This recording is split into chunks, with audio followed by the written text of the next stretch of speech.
하필 자비선이냐 막 이렇게 묻는다면 중생의 고통을 생각할 때 자비심이 일어나고 자비심에 의해서 보리심이 일어나고 보리심에 의해서 바른 깨달음을 얻는다.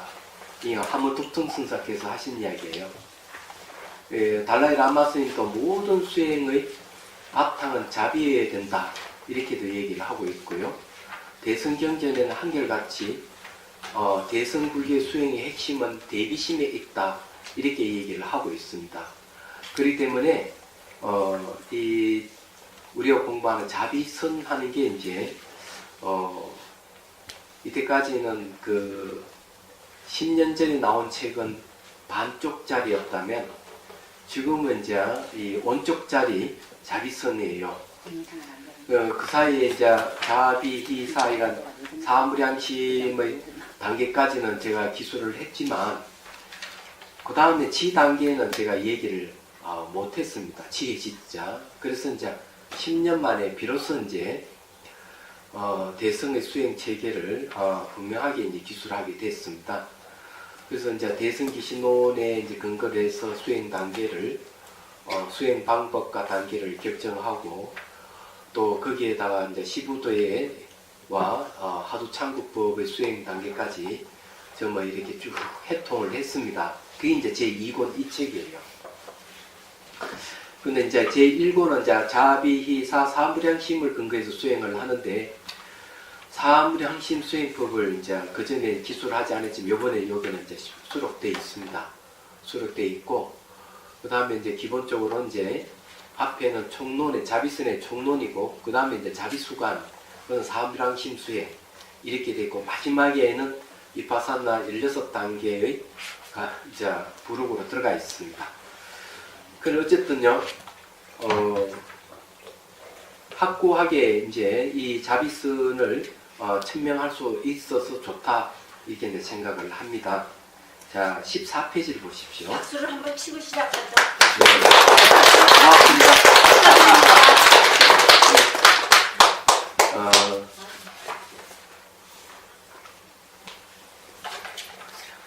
제가 이 선이 나오기까지는 우유곡절이 참 많았습니다. 계기가 있어요.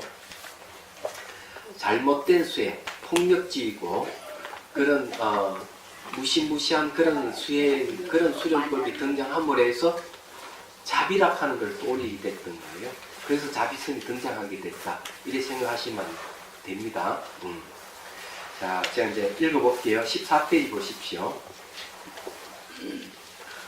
거기에 이제 셋째 하는 부분 할 차례죠. 예, 그럼 위에부터 읽게요. 스님, 예. 이거 새 책인데 그냥 첨성부터 다시 하죠. 저번 시간에 했습니다. 참여합니다. 요거는 이제 요거는 일련도는 자비선의 전체에 대한 간략하게 이제 개설하는 거니까. 자, 읽어볼게요. 첫째 줄 보십시오. 자비경선은 극기선 명상으로 자비수강과 자비공간 모두에 도움을 주는 명상입니다. 일상생활 중 그러면서 명상한 체험들이 자선 수행을 도와주고 이어주는 역할을 하며 24시간 늘 수행하는 분위기를 가질 수 있습니다. 이렇게 걸어가면서 선하는 것.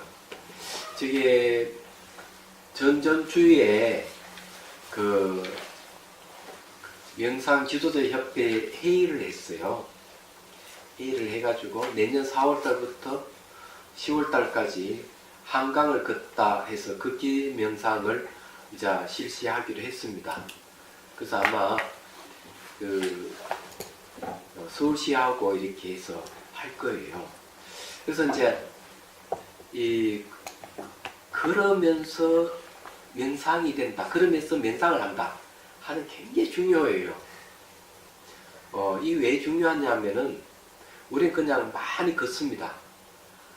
그래 예를 들어서 얘기하면은 주말에는 산에 가는 사람이 수백만 명이에요. 알다시피. 그런데 아무도 이 산에 가는 것은 건강을 위해서 간다고 했지 그것이 명상이 된다는 것은 사람들은 잘 생각을 못하고 있습니다.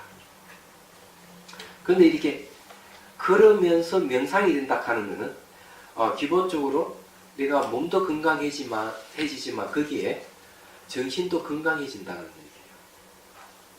의식이 늘 깨있게 되고 깨달을 수도 있습니다.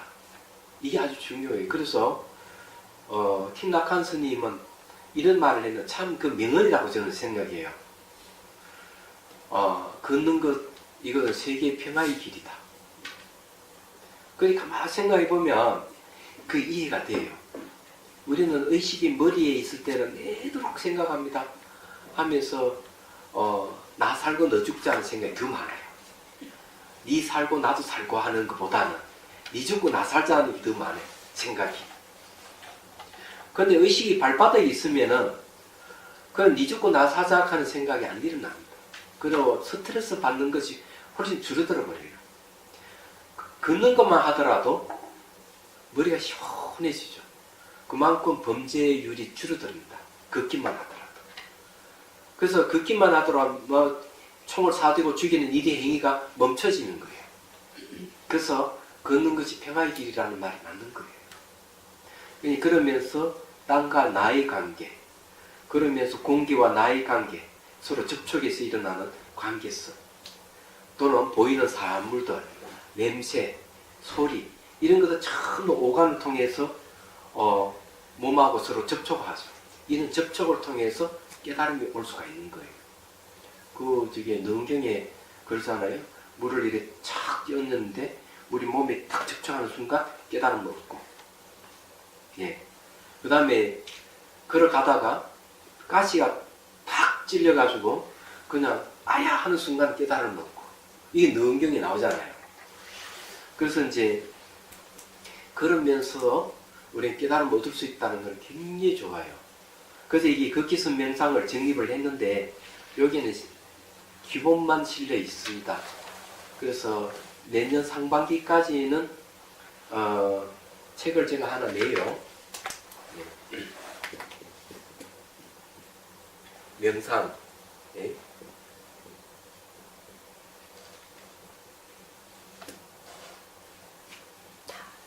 차를 논하다. 이걸 낼 겁니다. 그러니까 다스님이 내고, 그 다음 해에 이제 명상, 걷기를 논하다. 뭐 이렇게 우선 붙여봅니다. 그래서 이제 그 다음 후에 이제 아마 걷기 명상이 나올 거예요. 혹시 이제 뭐 되면은 내년 하반기에 나올 수도 있죠. 문구는 다 돼 있어요.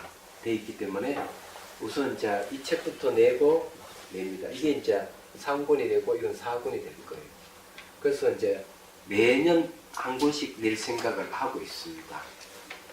근데 이제 이 걷기선 명상은 아주 좋습니다. 걷기만 하도 머리가 시원해지고, 의식이 깨어나고, 또 이 의식의 공간이 확 넓어져요. 얘기하죠. 그러면서 발바닥 감각 관찰하는데 벌써 저 산이라든지 나무라든지 이런 거하고 이 의식의 공간이 넓어져 있는 거죠. 얘기하죠. 그래서 갑갑하지 않고 스트레스 덜 받고. 자, 그 다음 봅시다. 셋째, 자비수관의 사와 열반에서 열반으로 들어가는 수행을 하지 않고 자비 공간의 구주심 수행으로 바로 넘어가서 수행할 수 있습니다. 구주심은 이제 대승 사마타 수행이에요. 보리심을 일으켜 수행한다면 정 사마타를 의지하여 지광상수하여 진여 삼매 속에서 법계가 하나님을 깨닫는 견도에 이를 수 있습니다. 이 내용은 뭐냐면요, 이파사나 16단계가 있는데 16단계 중에서 평정이 오는 단계가 있습니다. 일반에 들어가기 전에. 그래서 이 자비 공간 속에 사마타 수행에서도 역시 최극적정심에 들어가면 평정 상태가 와요. 그래서 이제 이 자비 수관에서 바로 월반하듯이 자비 공간으로 이렇게 건너뛸 수가 있습니다. 왜 그러냐 하면은 경계를, 수행 경계가 서로 공유할 수 있기 때문에 그래요. 그래서 이 얘기를 하는 겁니다. 그래서 쉽게 말해 이파사나 수행을 하다가 남방이파사노 수행하다가 북방의 산스크리트 전성의 대성 수행으로 이렇게 건너뛸 수가 있다는 얘기예요. 예, 가능성이 있어요. 그래서 이 부분을 기술한 겁니다. 그래서 이제 점검할 때도 이제 그렇게 합니다. 자, 그 다음에 보죠. 요 이제 진여 삼매소의 법계가 하나님을 깨닫는다는 말도 생소하게 들릴 분도 계시겠지만 이 법계라고 하는 것은 잘 알죠. 10법계가 있어요. 지금부터 지옥, 축생, 아기, 아수라, 인간, 천상, 성문, 영각, 보살, 부처 해서 10단계가 있는데 이게 10법계입니다. 이 법계가 하나인 줄 안다. 그러니까 제일 밑에 지옥 중생, 제일 위에 부처님 이 사이는 마치 차등이 있는 같이 보이지만 그런 것이 아니고 평등하다는 거죠. 말하자면은 그게 깨달은 내용이에요. 그래서 금강경이 얘기했듯이 고학 없이 평등한 것 이것이 위없는 깨달음의 내용이다고 분명히 얘기를 하고 있습니다. 그래서 진여삼매 속에서 법계가 하나님을 깨닫는다 하는 것도 바로 그런 뜻이에요.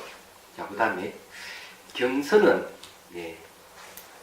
경선은 걸으면서 거울로 자신을 비추보듯이 몸과 마음, 사물을 바르게 보는 것입니다. 이건 한 칸 띄운 것은 이게 이제 자비 경선을 이제 다시 재차 설명하는 부분이에요. 그다음 자비 수관도 그렇고 자비 공간도 그렇게 재차 이제 짤막이 더 설명하는 부분이기 때문에 딱 띄웠습니다. 여러분들이 거울 경자 쓰죠. 이게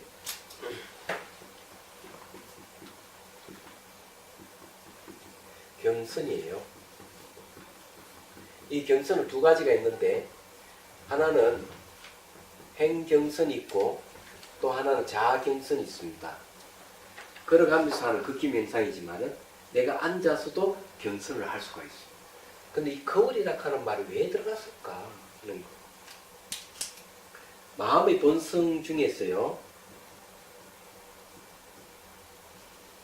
이 마음의 본성에는 두루 이렇게 비추는 본성이 있습니다. 그걸 갖다 변조라고 해요. 두루 비춘다.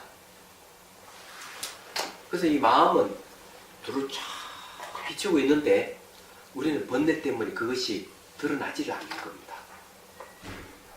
그래서 수행을 하면서 번뇌의 구름이 싹 그치기 시작하면은 의식의 공간이 확 넓어져 가지고 마치 거울을 비추듯이 되는 겁니다. 얘기하자면. 그래서 초지 경지, 그러니까 견도에 이르러서 법신보살의 지위를 얻게 되면 쉽게 말하면 법신을 얻게 되면 어떻게 될까? 견도가 법계가 하나인 줄 아는 단계에 가면 법신이 드러나요. 진리 몸이 드러나요. 이 진리 몸의 크기가 무한입니다. 어디까지냐면은 온 우주가 그대로 법신이 되는 거예요. 그래서 대승기신론의 물질의 본성이 지혜다 이렇게 얘기합니다. 물질의 본성이 지혜다 이렇게.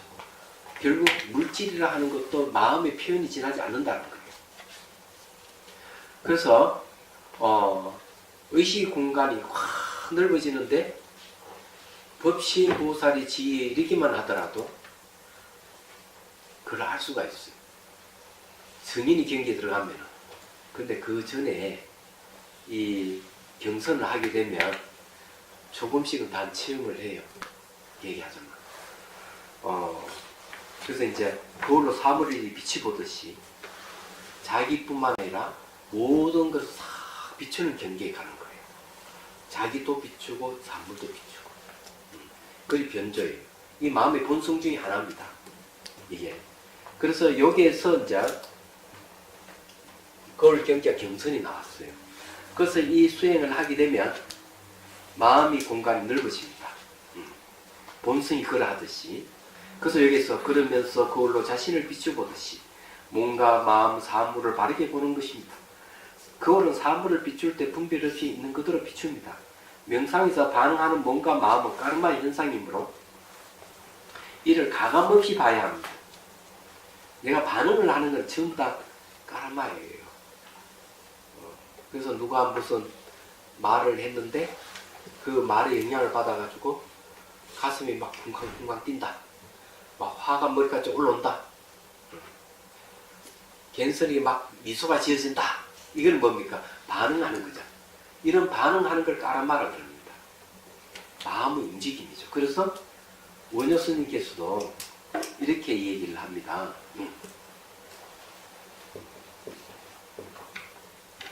업을 갖다가 동야라고 있습니다. 움직임이죠. 이 업을 갖다가 마음의 움직임을 업이라고 하는 거예요. 그래서 수행을 하면 이 마음 움직임이 그 반응하는 마음이 탁 멈춰버려야 돼. 그 마음을 쉰다 하는 거죠. 마음을 쉴 때 그때서야 보이기 시작하는 거예요. 진실이 보이기 시작하는 거예요. 우리 앞에 공부했던 짐승직설에서는 마음을 쉴 때 마음의 본성이 드러난다. 이렇게 얘기하죠. 마음의 본성은 내 몸 안에 있다고 생각하면 안 돼요. 온 우주가 그냥 마음이기 때문에 마음의 본성이 그냥 드러나는 거예요. 마치 사물 보듯이. 그래서 볼견자서가 견성이라는 말을 쓰는 이유가 거기 있는 거예요. 이게. 그래서 이제 우리가 이런 그 걷기 명상하면 그걸 같은 마음이 생기기 시작하면 스트레스가 확 줄어들어요.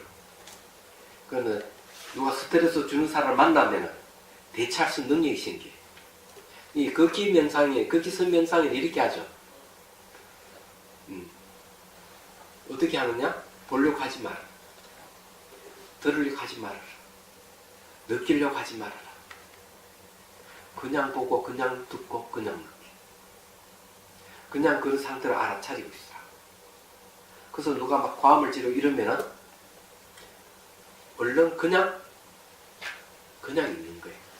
반응을 하지 말고 그냥 보는 거예요. 그냥 그 소리를 듣는 거예요. 그리고 내 반응에서 마음이 막 올라오면은 그냥 그리 알아차리고 있는 거예요. 그럼 이 스트레스가 훨씬 줄어들어요. 좀 더 잘 하려면은 상대가 과음지로 막 승난 얼굴 대들 때 숨을 한번 들으시고 하고 내심에서 어깨 힘을 쫙 빼고 허리를 쫙 펴주는 거예요.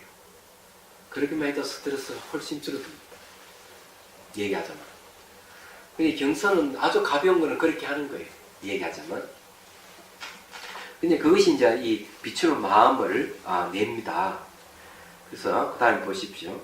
일상에서도 이런 훈련이 되어 있다면 자비수관과 공간에도 도움이 됩니다. 그러면서 겪는 여러 가지 경계에 대해서 늘 깨있는 상태를 유지하면 눈을 감거나 뜰 때도 바뀌지 않는 의식의 깨있음을 체득합니다. 이걸 이제 하다 보면 경성의 특징이 그래요. 눈을 떠도 감아도 보는 마음이 늘 있어요. 안 바뀌고. 그런 그것을 깨있다 이러는 거예요. 의식이 깨있다면 어느 정도냐? 누가 막 불을 질러서 그냥 화가 막 올라오는데 의식이 깨있는 사람, 자기가 화내도 자기 깨있는 의식은 바뀌지 않는다 그런 거 알아요. 급한 일이가 막 띵박질 막 하는데 깨있는 의식은 바뀌질 않아. 급하지도 않고. 그러면은 확실히 깨있는 거예요. 그럼 눈을 감거나 보는 마음은 바뀌지 않는다는 게 분명해지는 거예요. 스님, 의식이 깨어있다는 게요, 알아차림하고 있다는 건가요? 그런 알아차림하고 있을 때는 마음이 과거로도 가지 않고 미래로 가지도 않아요. 그래서 현재 순간에 깨있다 하는 거예요. 왜 과거로 가지 않느냐? 지나간 과거는 알아차릴 수가 없어요. 가버렸기 때문에. 오지 않은 미래는 알아차릴 수가 없어요. 오지 않았기 때문에. 그러면 과거를 생각하는 것은 알아차릴 수 있어요. 과거를 생각하는 것도 현재니까. 미래를 추상하는 것도 현재니까. 그런 걸 알아차려. 그래서 알아차리는 건 늘 현재예요. 그래서 이게 잘 익어지면 의식이 깨있는 거예요. 이럴 때 매우 자유롭다. 의식이 깨있으면 자유로운 거예요. 그리고 자기가 마음이 불편해도 의식이 깨있는 사람은 그 불편함을 금방금방 해소할 수가 있어요. 대처 능력이 바로 깨 있음이 대처 능력이에요. 근데 상대방이 대화를 막 빠르게 하면요.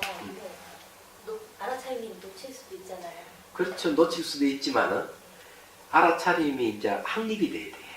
흘려가면 안 돼. 예, 알아차림 확립이 매우 중요해. 이 알아차림 확립은 마치 선천적으로 누가 가져온 것 같이 내가 의도하지 않더라도 알아차림이 저절로 되도록 해야 돼요. 이렇게 될 때 이제 평정이 오고 선정이 오는 거예요. 그게 조건이에요. 얘기하자면. 그래서 이게 알아차림이 일상생활에도 얼마든지 할 수 있어요. 설거지 할 때도 알아차림이 가능하고 찻잔을 들고 놓고 이래 하면서도 내 그 감각을 알아차릴 수가 있는 거예요. 또 상대가 막 화를 내가 덤벼 들어도 아 덤벼 들구나 하는 건 자기가 알아차림입니다. 내 몸이 그게 반응하는 거 알아차림. 모든 알아차림을 돌리면 수행 아닌 것이 없는 거예요. 아주 좋지 않은 환경 속에서도 알아차림 된다고 그게 다 수행이 되는 거예요. 명상이 되는 거예요. 우리가 수행을 생활화해야 되는 이유가 거기에 있는 겁니다. 그게 중요해요. 그 극기선 명상이 일상생활 속에서 알아차림하자는 지시가 들어가 있어요. 만일에 가치를 따지면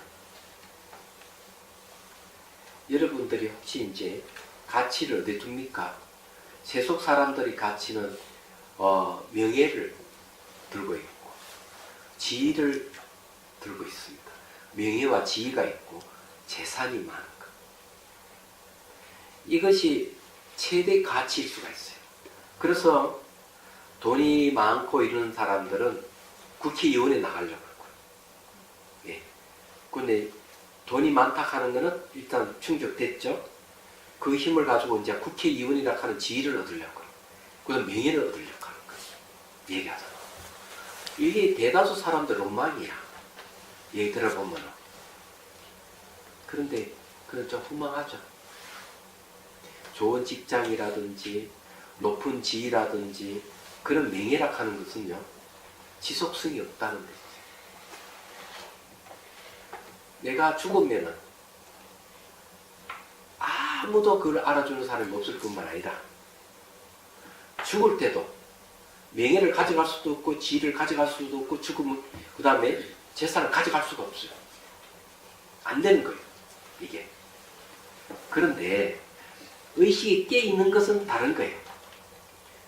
죽음에 임박했을 때 내가 이 육체가 해체되는데도 의식이 깨있다. 그러면 어떤 이해가 옵니까? 내가 죽지 않는다는 이해가 오는 거예요. 호흡이 끊어지고 이부분적 사고가 해체돼가는 그 상태 속에서도 의식이 깨있다면 더 분명해지죠. 그래서 의식이 깨있다 하는 것은 그런 상태에 가면 죽음이 없다 하는 사실을 알게 됩니다. 그런데 제대로 수행하는 사람은 그 전에 내가 노화가 진행돼서 죽기 전에 벌써 그게 생사가 없다 하는 걸 아는 거예요. 생사가 없는 것은 바뀌질 않아.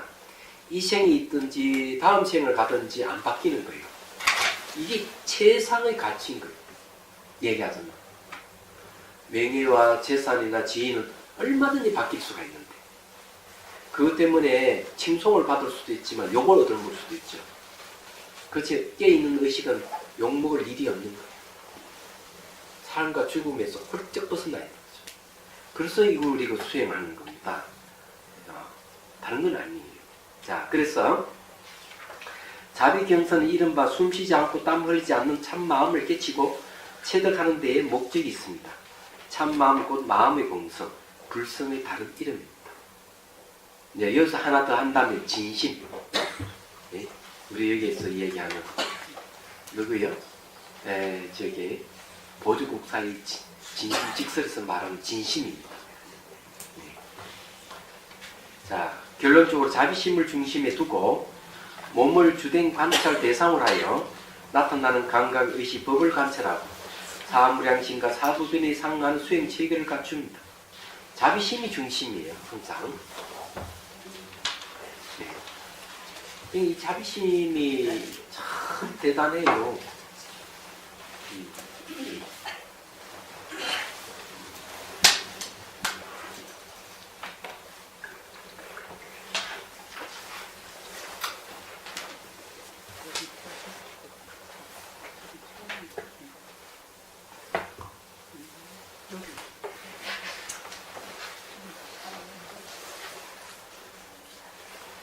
이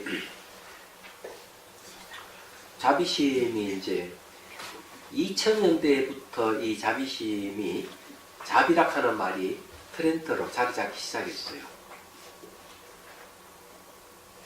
그 이전에는 이 알아차린 정념을 통해 가지고 이 심리 치유가 잘 되고 하니까 연구를 많이 하다가 자비심이 이 심리 치유에 아주 중요한 역할을 한다는 사실을 세계 사람이 알았습니다. 그래 지금은 미산 스님도 저게 미국 갔다 와서 그 얘기를 하더라고요. 미국에는 벌써 명상하는데 자비가 트렌드가 됐다고. 근데 학자들은 2000년대부터 연구하기 시작했대요, 자비가. 근데 우리나라는 보면은 가나선 체계에 자비가 빠져 있죠. 사실은 가나선 수행하려면 자비심 공부를 좀 하고 하는 게 상당히 좋은데, 그게 빠져 있어요. 예. 근데 이제 모든 수행은 자비가 빠져 있으면 안 돼요. 그게 왜 그러냐면은 불교의 최종 목적, 부처님 가르침의 최종 목적이 어디 있는가 이걸 생각해 봐야 됩니다. 그래서 이제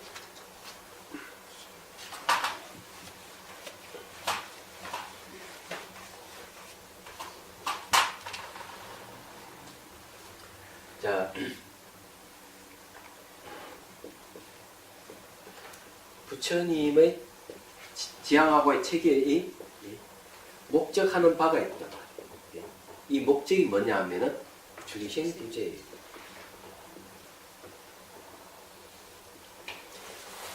살아있는 모든 생명체에게 도움을 주는 걸 얘기합니다.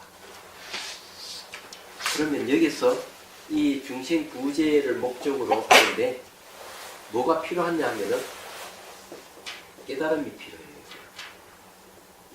그래서 우리는 꼭 잘못 생각하는 게 불교는 깨달음의 종교다. 깨달음을 목표로 한다. 이렇게 하는데 그거 아닙니다.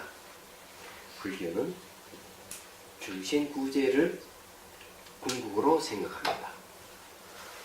그럼 중생구제를 하기 위해서 그러니까 모든 생명체에게 도움을 주고자 하는데 최상의 도움은 뭘까 하는 거죠. 삶과 죽음의 속바에서 벗어나게 해주는 거예요. 그러려면은 깨달음이 필요한 거예요. 그래서 위산 영우선사도 깨닫는다 하는 건 하나의 법칙이다. 중생구제하기 위해서 법칙이에요. 그런데 많은 수행자들이 깨달음을 목적으로 수행을 하는 거야. 근데 깨달음이 안 생기는 거예요. 금만경이도 깨달음을 추구하는 사람은 깨달음의 씨앗도 못 심는다고 이렇게 딱 얘기를 하는 거죠. 그래서 이제 보리심이라는 말을 쓰는 겁니다. 보리심. 보리심의 내용이 뭐냐면은 일체 모든 중생들을 구제하겠습니다. 그런 염원을 일으킵니다. 그러면 구제하기 위해서 내가 실력을 길러야 됩니다. 효과적으로 중생을 구제하기 위해서는 깨달음을 추구하는 거죠. 그는 위 없는 깨달음을 구하겠습니다. 이게 보리심의 내용입니다. 이것이 전부 다 보리심의 내용. 그럼 보리심은 어디서 오느냐? 그 뿌리가, 보리심의 뿌리가 뭘까? 여기 자비심이에요. 그럼 자비심은 어디서 생길까? 바로 중생의 고통입니다. 중생의 고통에서 자비심이 나고 자비심에 의해서 보리심이 된다는 거죠. 그래서 보리심의 내용이 바로 중생구제를 목적으로 하고 중생구제하기 위해서 이 없는 깨달음을 구하는 걸 얘기해요. 구조가 이렇게 딱 돼 있어요. 이게. 그래서 여기서 이야기하는 내용이 바로 그런 이야기입니다. 사무량심, 사법인 이런 수행체계를 가지고 있는데 왜 이런 수행체계를 갖는가? 깨닫기 위해서. 왜 깨달으려고 하느냐? 많은 사람들이, 많은 생명체들이 고초를 당하고 있기 때문에 그걸 구제하기 위해서 그런 겁니다. 자, 그 다음 봅시다. 이 수행 체계에서 정념으로 알아차림이죠. 삼법인을 관찰하고 삼해탈문에 들어가 열반을 체득하는 것을 목적으로 하며, 여긴 자비수관이 그렇게 하는 거죠. 자비공간은 사무량심을 보리심으로 확장하여 무분별지를 얻어 궁극의 보리심을 일으키는 것을 목적으로 합니다. 그래서 자비선 수행의 두 축인 자비수관과 자비공간은 오로지 붓다의 가르침에 바탕을 둔 전통 수행법으로서 잘못된 수행법이나 극단적인 수련법으로 인해 상처를 받는 몸과 마음을 치유하고 깨달음에 이르는 행복한 길이 될 것입니다. 자, 여기에서 이제 왜 이런 얘기를 하는가 하면, 여기에는 그만한 이유가 있어요. 제가 앞에 잠깐 얘기했지만, 제가 송강사에 살 때 강원 후원회를 만들었어요. 왜냐하면 송강사가 가난한 적이에요. 사실은 겨울에 쌀이 떨어지는 곳이 송강사예요. 그래서 송강사에는 훌륭한 스님들이 많이 계셔. 저리 부자가 아니기 때문에.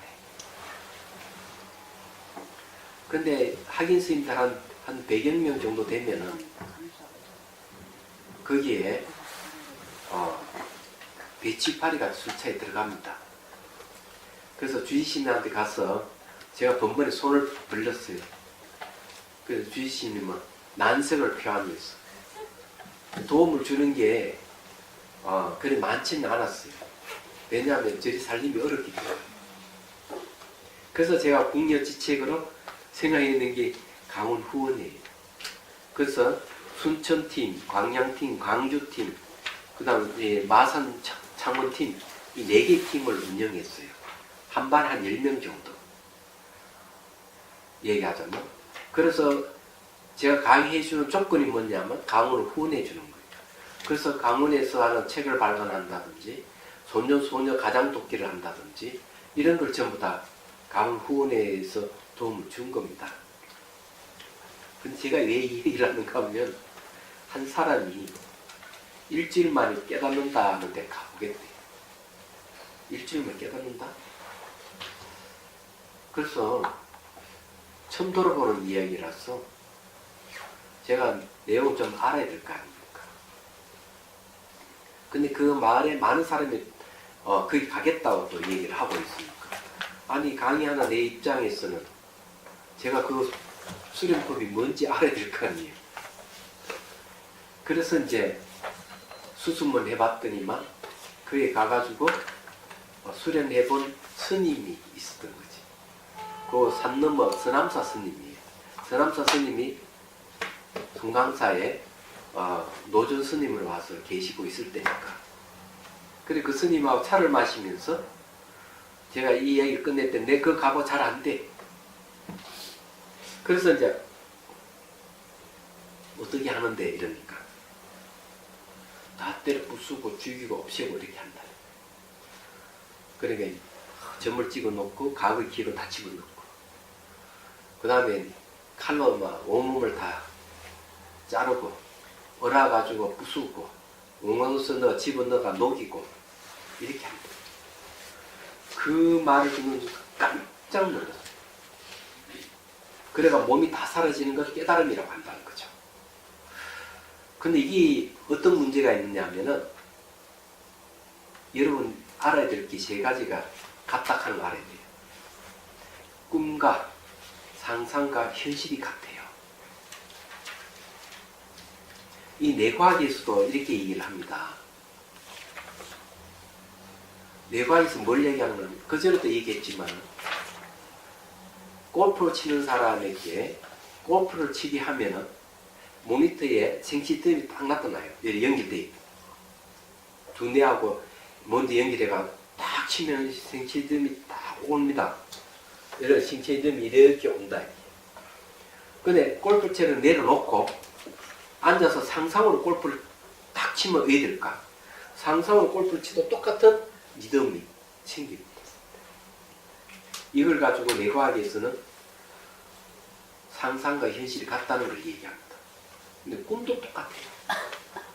이 세 가지 같은 이유가 뭐냐면 우리 현실의 사물을 인식하죠. 상상 속에서 사물을 인식하고 꿈 속에서 사물을 인식해요.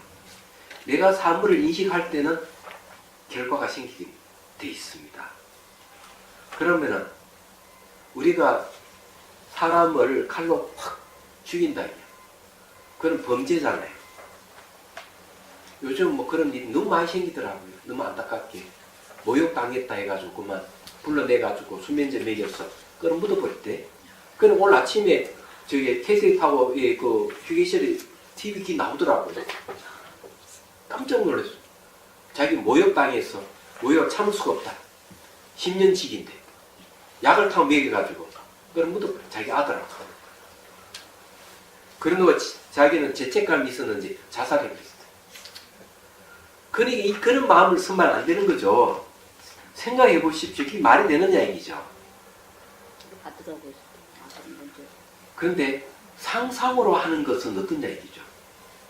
현실은 아니지만 상상을 해도 역시 마음의 움직임이 있기 때문에 업을 짓는 겁니다. 그래서 탐욕을 감정을 일으키고 분노를 일으키고 의식의 마음이 있을 때 이 세 가지 탐진치는 악업이라고 얘기하죠. 내가 생각만 해도 악업인데 하물며 상상으로 죽이고 없애 윤리적인 문제가 발생합니다. 어떤 발생하느냐. 그렇게 하면 상상이지만은 마음에 이게 아리아식이라는 마음의 정보가 저장된단 말이에요. 그래서 이것이 잠재되어 있다가 계속 자기 마음의 본성에다가 영향을 주는 거죠. 자기 마음에 영향을 주는 거예요. 본인도 모르게 무의식적으로 영향을 받게 되죠. 그래서 그런 건 좋은 게 아니에요. 인성을 파괴하는 거거든요. 그래서 제가 깜짝 놀랐던 거고. 그래서 그러면 다 사라지고 다 부수고 없애고 난 뒤에는 그래 어떤 경계가 오느냐 내가 물어봤어. 이 스님 하는 얘기가 그만은 모든 게 나 아닌 게 없고 환희롭고 너무 좋다 얘기하잖아. 그래서 제가 질문하기 그때 또 다시 두 가지를 질문했습니다. 첫 번째는 며칠 갑디까 한 일주일은 가는 그 기분이 일주일 간다. 그러면 일주일 정도밖에 안 가는 거 보니까 그건 깨달음이 아니군요.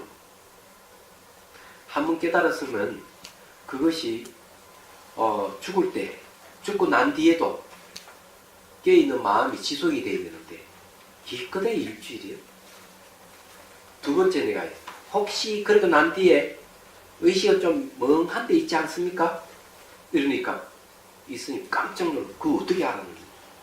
지금 하는 것은 지혜가 없기 때문에 그거는 분명하게 멍한 상태에 온다. 그걸 갖다 무기공이라고 합니다.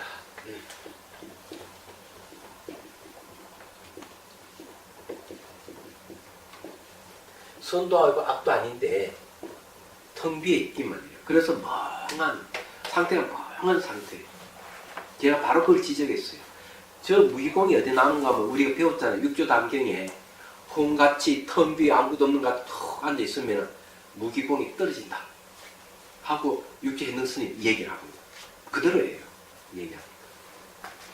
그래가 그 스님 만나서 몇 시간 동안 이야기하고 난 뒤에 결론적으로는 우리 불자만이라도 아니 여기에 공부 배워놓는 사람만이라도 보호를 해야 되겠다는 생각을 했었어요. 그래서 만든 게 자비수가 아니에요. 그때 만든 게. 방법부터 먼저 만들고 2, 3일 만에 타이핑책을 만들고 그 다음에 오는 스탄 하나 주고 이걸 수행하면은 그 몸 사라짐이 깨달음이라 하는데 이거는 때려 부수도 없이 그렇게 하지 않더라도 빠르면 1박 2일이면 충분하게 몸 다 사라진다는 얘기 있어요. 그 방법을 알려줬어요. 야, 그런데도 사람들이 갔다 왔더라고요. 그래서 제가 그래도 이 얘기를 하니까 가서 보니까 스님 말씀대로 확실히 문제가 있습니다. 다시 돌아왔어요. 한 사람이 영영 안 왔죠. 그래서 이제 그래서 만든 게 자비수관이에요. 아직도 그 수련법은 유행하고 있습니다. 근데 호공을 궁극으로 여기죠. 그래서 능경이 또 호공을 궁극 여기는 이런 수련법을 외도라고 합니다. 외도 수련법으로 봅니다. 외도 이름을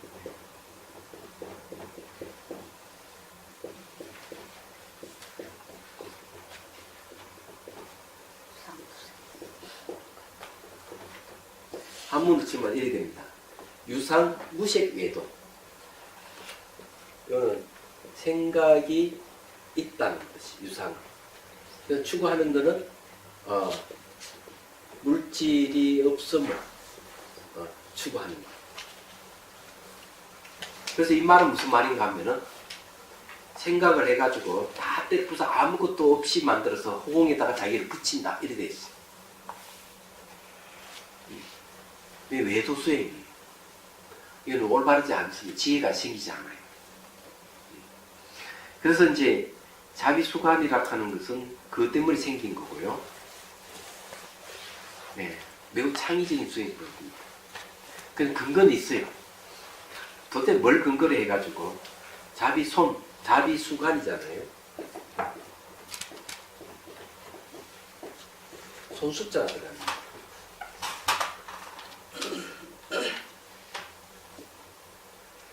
제가 참 곰곰이 생각했어요. 폭력의 이 손을 갖다가 폭력으로 쓰지 말고, 죽이고, 부수고, 이걸 쓰지 말고, 이 손이잖아요.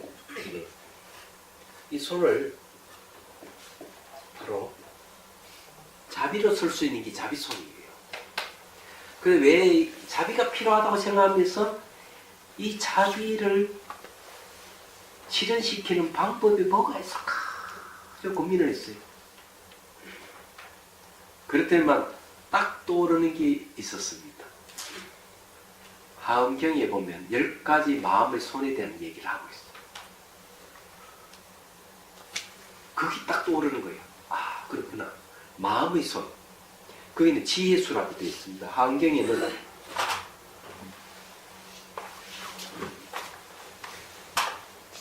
지혜수라는 말이 있습니다. 지혜의 손으로 중생을 이렇게 스탑을 주고 안위시킨다 하는 말이 나와요. 그는 저는 자비손이라는 말, 자비수라는 말을 쓴 겁니다. 그럼 손이라 하는 게 뭐냐면 자비하고 딱 떨어집니다. 여러분도 손 있잖아요. 물건을 이렇게 주죠. 주는 건 뭐예요? 사랑이에요. 부모가 자식에게 다 내리상을 주잖아요. 부모들은 자식을 위해 다 희생을 하잖아요. 사랑이에요. 그러면 주기만 합니까? 이거 상대의 걸 딱 빼앗아 버리는 거. 줬던 것을 안 돼! 하고 딱 빼앗아 버리는 거. 그것도 손이에요. 그럼 무엇을 빼앗을까요? 고통, 괴로움을 빼앗아 없애주는 게예요. 그래서 이게 자락하는 건 사랑인데 사랑은 주는 것. 이거는 B는 연민인데 이건 빼앗는 걸 얘기합니다. 그럼 뭘 주느냐? 이 베풀어서 사랑을 일으키게 하고 뭘 빼앗느냐? 고통을 빼앗는 걸 얘기해요. 괴로움을 빼앗아 없앱니다. 그래서 연민이라 하는 게 굉장히 중요한 거예요. 사랑은 사실은 이 연민보다 힘이 약해요. 계속 이렇게 주고 사랑해주고 그러니까 보호를 해주고 친밀감을 갖고 이렇게 하잖아요. 그걸 계속 베풀어주고 이렇게 하는데 이 연민은 상대의 괴로움을 빼앗아 없애주는 겁니다. 그래서 이게 연민이 아주 중요한 거예요. 근데 이걸 하는 것도 손이에요. 이 몸이라고 하는 건요, 유식에서 몸과 마음은 안액동사, 좋고 싫어함을 같이 해요. 여러분들 이 몸이 인격체를 형성한다 하는 거 아십니까? 그거 굉장히 중요한 거예요. 이 몸은. 뭔가 마음이 결합되어 있는 게 나라고 하잖아요. 그죠? 그래서 여러분들이 몸을 함부로 대하면 안 돼요. 우리가 집도 설고 닦고 고치고 이래 하듯이 몸뚱아리도 닦고 입혀주고 먹여주고 편안하게 해주고 이래야 돼요. 얘기하자면 이 몸을 통해서 마음이 드러나기 때문에 그렇습니다. 그래서 이 자비수는 머리부터 스탐을 주면 사랑한다 미안하다 스탐을 주면 몸이 반응을 하죠. 얘기하자면. 그런데 몸 자체가 아리아식이기도 해요.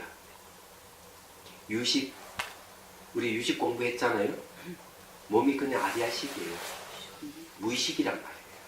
그래서 이렇게 어머니가 애기 스탐 주면은 각가지 심리들 다 나오는 거예요. 몸을 통해 가지고 부정적인 심리, 긍정적인 심리 다 나오는 거죠.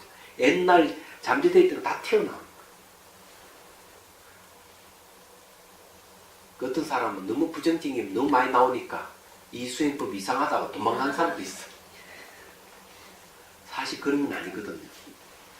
많이 생기는 거는 좋아. 없어지니까.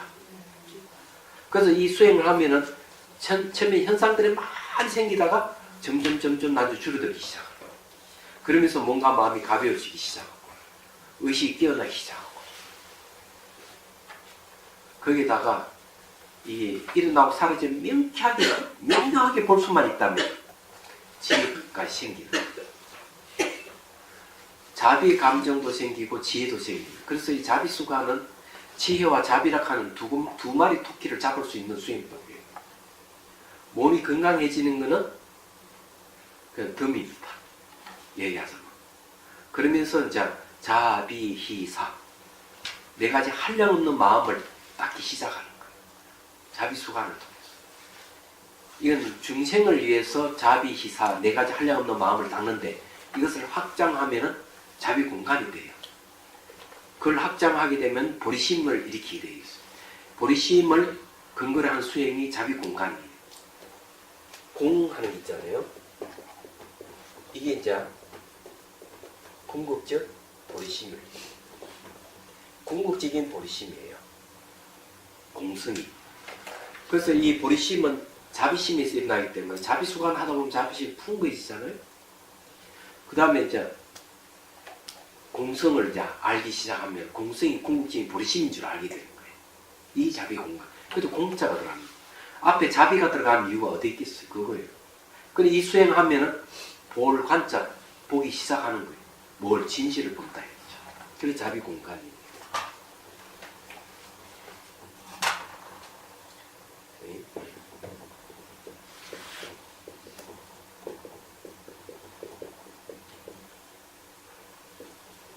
그래서 여기는 손 숫자가 없죠. 빌공자로 바뀌었죠. 수가. 여기는 철저하게 마음의 본성을 대상으로 해서 전개됩니다. 자비공간. 자비수가는 한량없는 네 가지 한량없는 마음을 갖는 데 목적이 있어요. 그렇지만은 지혜가 빨리 개발되는 사람은 이빠사나 16단계를 거쳐가면서 열반을 얻을 수가 있습니다. 야, 그래서 행복한 길이 될 것이다. 이랬습니다. 자, 이거 한 수 얽어 끝내기도 할게요. 예, 자비선수라고 건졌어요.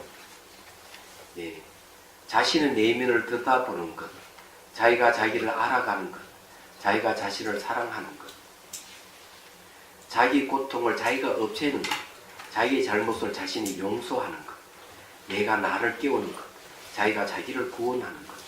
자기가 자기를 구원한다는 말 무슨 말인지 잘 모르실 수가 있는데 제가 92년도에 미얀마 수행을 갔어요. 그때 크게 도움을 주신 분이 현음 스님이었어요. 지금은 입장하고 안 계셔요. 도정 스님하고 둘이서 미얀마 수행을 갔는데 그때 현음 스님이 아주 손만 딱 대면 피가 날 정도로 빠릿빠릿한 배추파리를 한 뭉치 딱 주고 봉투에 탁 주면서 내가 먼저 가 있을 테니까 따라오시오. 그래서 이제 도정 스님하고 둘이서 갔죠. 미얀마에 갔어요. 태국에서 비행기를 타는데 비행기가 아주 조그마한 비행기야. 올라갈 때 탁 공전 올라갈 때는 아무 소리가 없어. 1시간쯤 지나니까 막 박수 치고 환호를 하더라고. 왠가 했더니 벌써 양곤 미얀마 수도에 상공에 떠 있는 거지 비행기가. 그럼 이제 내려가기 시작하는 거야. 그러면서 막 박수 치고 환호를 하는 거야. 왜 그러는가 했더니만 그 이유를 나중에 알았어.